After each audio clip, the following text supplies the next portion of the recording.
Hi, I'm Andy Glusenkamp, Director of Conservation in the Center for Conservation Research at San Antonio Zoo. And today I want to talk to you about some of the work we're doing with the rough-footed mud turtle. It's a kind of a funny name. Most people have never heard of this species, and that may be in part because it's actually the rarest turtle in the United States. This turtle is known from only about 6 or 7 populations in the entire U.S. Those are all in Presidio County out in West Texas, which is kind of a head scratcher because people who are familiar with Presidio County in the Big Bend region wouldn't think that that's a great spot for a totally aquatic turtle, but nonetheless, that's where they occur. And first, I just want to show you what these turtles look like. They're not super exciting unless you're a turtle geek like me. So they're the largest member of their genus, Kinisternin. This species is Kinisternin herdipes, and the subspecies that we're working with is called Kinisternin herdipes murrayi. And that matters only because I'll talk about that a little bit more later. Let me show you a turtle.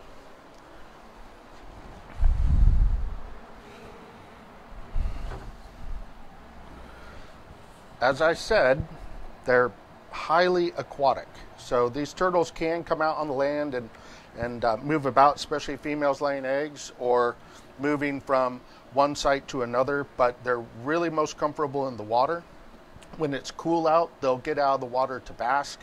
But unlike other mud turtles, you very, very rarely find these guys very far at all from water.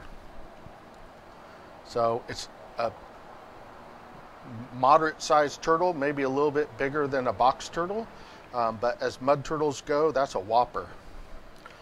So these turtles here,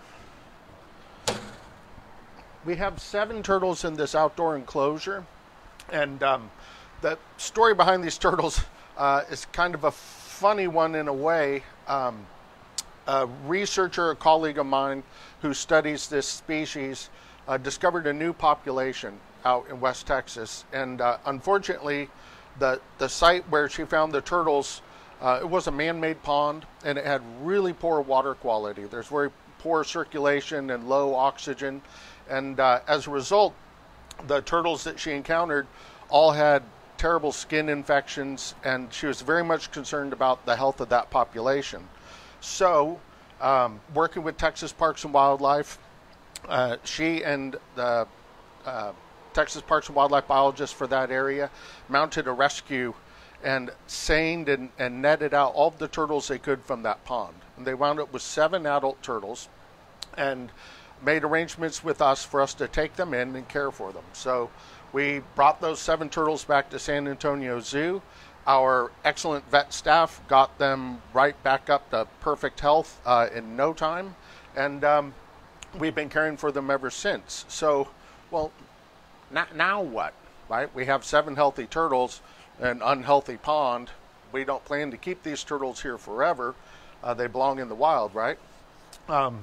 So Parks and Wildlife worked with the private landowner to provide funding for them to restore that pond. So that started about a 1.5 year long process where they drained the pond, they installed solar power aeration once they refilled it, and we've been going through the process of letting that pond sort of get back to a nice healthy aquatic ecosystem.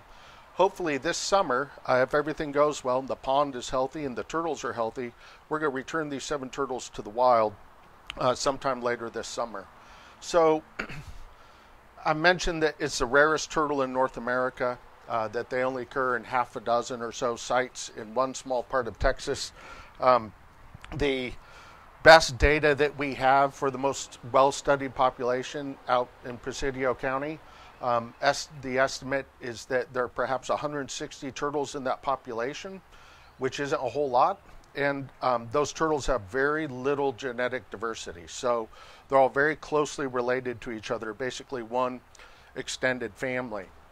And that's a very perilous situation for any population of organisms where they're isolated, they have a small population size, and there's low genetic diversity. And the information that we have from other populations in Presidio County isn't much better. In fact, those populations are generally much smaller and fewer individuals and the same sort of low levels of genetic diversity. So this whole turtle rescue project kind of kicked off a larger study where working with a researcher from the University from UNAM in Morelia, Mexican University, University of New Mexico at Alamogordo, and another researcher at the University of Minnesota, we embarked on a range-wide genetic study of the species. So this subspecies, Kinosturnium hertipes murray, is described as occurring from Mexico City all the way to Presidio County, and elevations all the way up to 2,000 meters. However, all of the 5 subspecies described within this group those subspecific designations are based on just a few external morphological characters, the shape of their skull, relative measurements, and all of that. So we decided that it was time to sort of take a multi-layered approach to understanding this species so that we could propose effective management guidelines. And that started with using extensive genetic analysis of populations from throughout the range of the species in both Mexico and every available population in Texas, and then examining their phylogenetic relationship, so whether or not they're all one single group or multiple different taxa within that group, and then looking at levels of gene flow among populations and genetic diversity among populations throughout the range. We're still working on the bioinformatics side, basically analyzing this massive data set, but so far the data suggests that the original subspecific designations, by and large, are correct, that our extensive genetic data set supports that, and that, in fact, there may be 2 undescribed species within this group that simply weren't recognized because of the resolution of the data used previously. So what that means is that we're learning more about the Texas turtles, and potentially we will be able to come up with guidelines for managing them. For example, bringing some turtles from Mexico to increase the genetic diversity of Texas populations. And then also, sort of an unexpected result of this analysis has been that we may have discovered that some of these turtles are actually separate species, and that those species are in great peril. So helping our Mexican conservation partners in recognizing biodiversity within Mexico and conservation priorities that they can then act on. So one phone call about one small population of turtles led to a massive genetic research study that we hope has positive implications for both Texas turtles and turtles throughout their range in Mexico. This is just an example of the various types of research that we do in the Center for Conservation and Research. Not everything is housing turtles in tanks. A lot of the work we do is out in the field. Much of our research is broadly collaborative. I mentioned collaborators from 3 different universities in 2 countries are involved in this project, in addition to folks from Parks and Wildlife.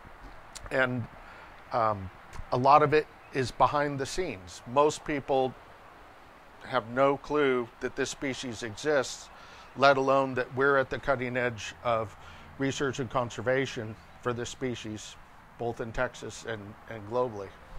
Andy, can you tell us again what type of turtle we are looking at here? Yeah, the common name is a rough-footed mud turtle. Sometimes they're also called the Big Bend mud turtle. And the scientific name, if you want to be a nerd, is Kinosturnium hertipes murray.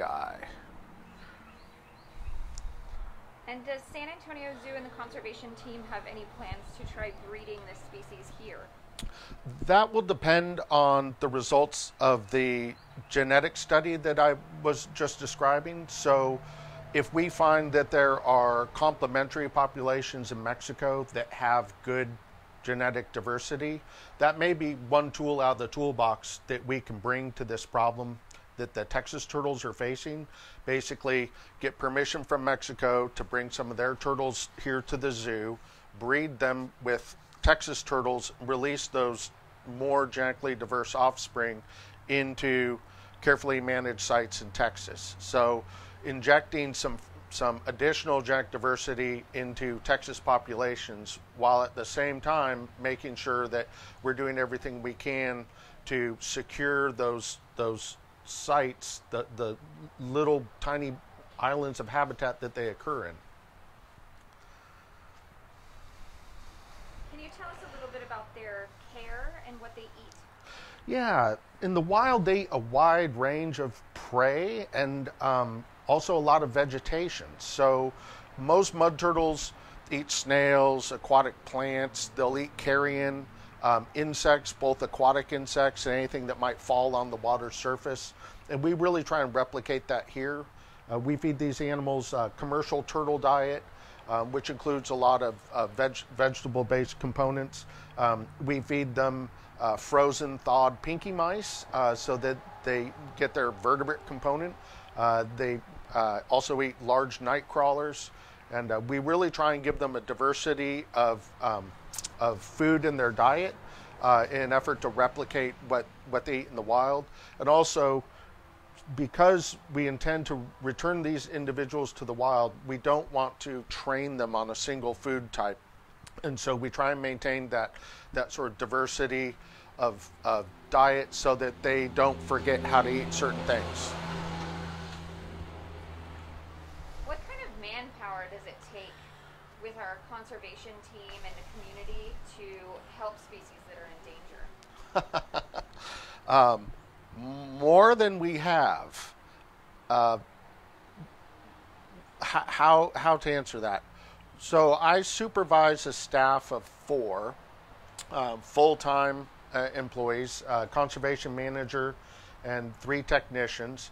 I'm supervised by the vice president of conservation and research, and we're all pretty busy all the time, to the extent that I really seek out partnerships and collaborative projects so that we can maximize our skills and resources, working with others with similar goals to get the job done. There's almost not really, I couldn't name a single project that we're working on that doesn't involve some aspect of collaboration with other researchers and resource managers. And in our field, basically everyone recognizes that the challenges are far too large for us to do on our own, and that we need to be frugal and efficient with our time and money, and working together is the best way to do that. Are there any recent field trips that your team has taken that are conservation based? Unfortunately, we've had several field trips canceled because of the current coronavirus shutdown. Well, I wouldn't say canceled; they've been postponed. I'm certain that we'll be back in the field once things get back to normal. The most recent field work that any of us were doing was at Amistad National Recreation Area, exploring caves and looking for blind cat habitat. So Mexican blind cat is a small subterranean catfish, and I'm happy to say that we did encounter blind cats and actually were able to collect 3 individuals.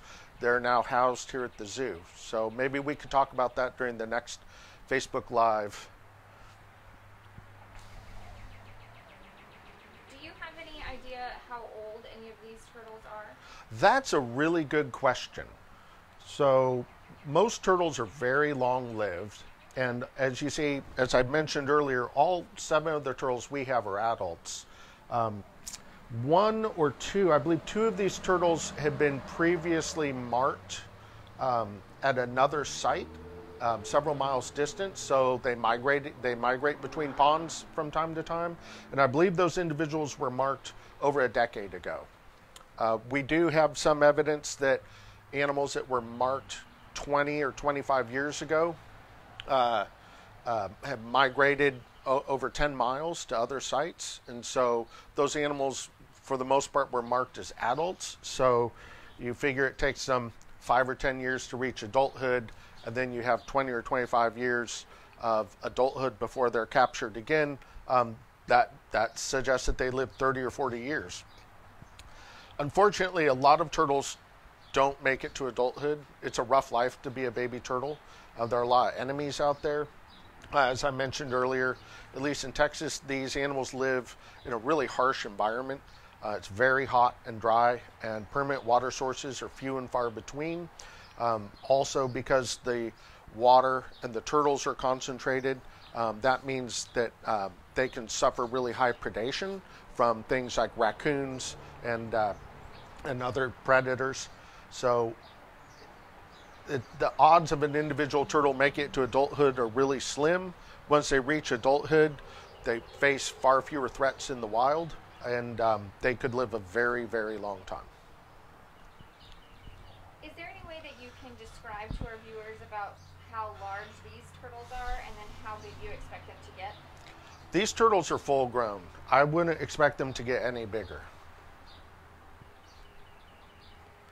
How big are they now? How big are they now? Why don't I show you? I'll pick one up.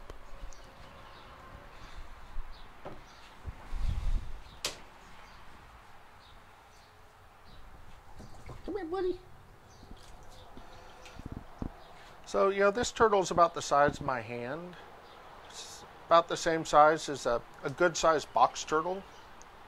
But you can see these guys, the front of their plastron moves and the back moves, but they don't fully close up. And yeah, they're a little grumpy. I definitely don't want to put my hand in front of their face. That's one of their best defenses, is they have a really strong bite. Part of their diet in the wild is aquatic snails, and they crunch them like you or I would eat popcorn. So I don't want to get on the working end of that.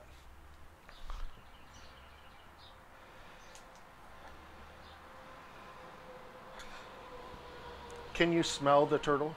I can smell the turtle. Yeah. So another behavior that they have in response to predators is they'll secrete this musk from their cloaca, and it smells bad. It definitely would make one think twice about eating them. And that's just another defense for a little critter that he's just stuck in a shell and he's got a bitey end and a stinky end. That's about all he has going for him when faced with the predator. Well, now you've got a few questions coming in. Allison Okay. would like to know how long they stay underwater. They can stay underwater indefinitely. So as long as there's some oxygen in the water, these turtles are actually able to breathe through their cloaca to some degree. It sounds funny, but they can. And also, as you can see what they're doing right here, they might stick their head out, take a little gulp of air, and go back down for half an hour or an hour or however long they need. But they're able to get some oxygen from the water, so it's not like a lot of other turtle species where they'll drown if they're not able to get out. Can all turtles go into their shells? Well, all turtles live inside their shells. So their shell is a modified rib cage that's actually outside of their shoulder and pelvic girdles. Can they fully retract into the shell? No, not all turtles can. These guys, as you saw earlier, they'll tuck in so that you just see the underside of their feet and the bitey end of their beak. So they're pretty well tucked in. They're protecting their neck and their limbs, but there's still soft parts exposed on these guys. If you're familiar with the box turtle, they're much better at being able to sort of close both doors and give a potential predator little chance for purchase. Brooke would like to know if it's true that we are not supposed to pick up turtles and move them. That's a complicated issue, and I dealt with this a lot when I was a state herpetologist for Parks and Wildlife. Strictly speaking, by the letter of the law, you're not allowed to pick animals up from roadways. However, most folks would agree if you're rescuing a turtle from imminent death on a roadway, you're doing the right thing. A few caveats there. Folks should be very careful not to move turtles long distances from one area to another, or from one drainage or water body to another. Generally, if you find a turtle on the road, there's a place for it right next door, and my advice is usually to put the turtle alongside the road in the direction that it was going. In addition, it's really, really important that people are mindful while they're trying to keep a turtle from becoming roadkill, that they don't become roadkill or cause an accident themselves. So my advice would be use your best judgment. If you do choose to move a turtle, be cautious of both vehicles, and keep in mind most turtles will bite and scratch.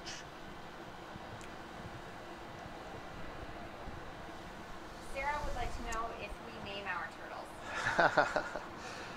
I don't, but our technicians like to name the animals that they care for, and I suspect that they've got names for each and every one of these turtles. I don't name the animals that we work with, but I understand that that's their prerogative if they choose to. Do you have a name in mind for these? I don't, but I would name them probably Donatello, Raphael, Michelangelo. Weren't there only 4 Ninja Turtles? There were 4. Our viewers are going to have to come up with the other 3 names then. We have a name auction. That would be great. There you go. Maybe we can set that up. Yeah. You guys will have to let us know in the comments what you think about that. Danielle would like to know what kind of enrichment we provide them, and if they even like that type of thing. We have logs in their tanks. We try and replicate a natural light cycle. We certainly do provide some enrichment in the terms of live prey. They love chasing big old night crawlers around and get pretty excited about that. Aquatic turtles are a little different than a lot of the other animals that people might be familiar with. You know, many of us have seen images of a giant tortoise sticking its neck out to get scratched. These guys, they're not so much into it. And really, as far as interaction with the turtles, our approach with these turtles who are really very shy is to reduce stress. So if we can provide them with the least stressful environment possible, then we're doing a good job. Can you tell us again what type of turtles these are, how many we have, and how many males and females we have? Yes, these are rough-footed mud turtles. We have 7 of them, 4 males and 3 females. These are 2 females that everyone is looking at right now. We've got a lot of names coming in. We've got Yoshi, Fred, Lucy and Ricky, Willow, all kinds of stuff. I love it.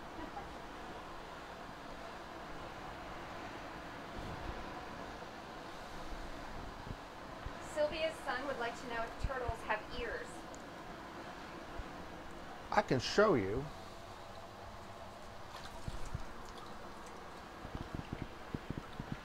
There are no ears on this turtle, no external ears. However, they can hear, and they feel vibration through their shell, both when they're in the water and out of the water. No external ears. You can imagine if you're underwater all the time, getting water in your ears might not be such a good thing. All right, we've got a few more questions. Can you tell us again what they like to eat and how long they live? They like to eat aquatic invertebrates, insects, mollusks, earthworms. Sometimes we feed them frozen, thawed pinky mice. And then we also feed them a commercial turtle diet, which includes a lot of vegetable material. In the wild, they eat a lot of vegetation. And what was the second question? How old do they get? How long do they live? Yeah, we suspect that they can easily live 30 or 40 years. Really, that hasn't been well studied, but suffice to say, they live a very long time.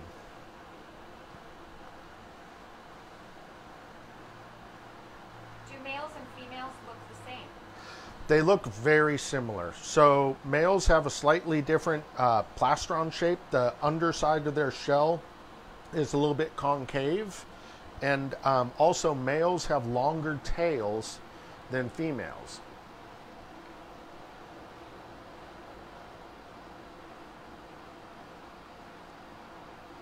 I think we're going to feed them. All right, one last question before we wrap up. Can you tell everyone again what our goal is in housing these turtles here right now and what your ultimate plan is as far as returning them? Yes, so our goal is to maintain these turtles in good health and return them to the site that they were rescued from once the habitat restoration is completed. So we're basically just caring for these turtles while boots on the ground restoration efforts are completed, and then we have every intention of returning these 7 turtles to the pond that they came in once it's able to support a healthy population of turtles. So we're looking forward to being able to close the loop on this, to return these turtles to the wild, hopefully later on this summer. Awesome. And can you let our viewers know what they can do to help not only these turtles but other animals here at the zoo or out in the wild? The most important thing that anybody can do for these turtles or any of the organisms that we work with at the zoo or projects that we work on in the wild is to support the San Antonio Zoo Emergency Fund. You can find information on that on our Facebook page and also on the web. That helps support research like what we've been talking about here with these turtles today, but also care and feeding of the animals that we have on exhibit. Also helps to maintain the zoo grounds and keep everything operational, because we're all looking forward to the day when we can open the gates back up and welcome people to the zoo to enjoy it. Donations at this point are going to help ensure that we're able to continue our mission, which is to secure a place for wildlife.